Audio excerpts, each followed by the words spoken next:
রান্না মুরগির ঠ্যাং পাখনা ভরে গেলে চুলায় কড়াই বসাই দিমু। কড়াই গরম হয়ে গেছে, তেল দিয়ে দিমু। পেঁয়াজ, রসুন, জিরা, আদা, মশলা কষানো হয়ে গেছে। ধান দিয়ে দিমু হলুদের গুঁড়া, মরিচ দিয়ে দিমু, লবণ, হালকা একটু পানি দিয়ে দিমু যাতে মশলা পুড়ে না যায়। এখন দিয়ে দিমু 2 পাক চামড়া। এখন ভালো মতো কষাইলাম।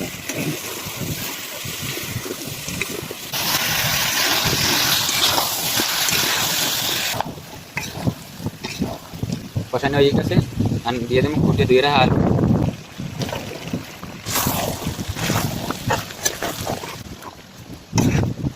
কষানো হয়ে গেছে, এখন দিয়ে দিমু ঝোল।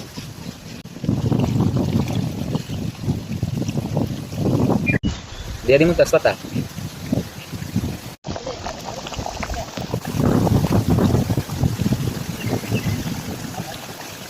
তরকারি হয়ে গেছে, এবার উঠাই নেবো।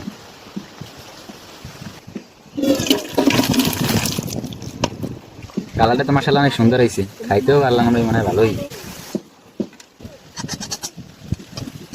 এবার খাই দেই কেমন হয়েছে।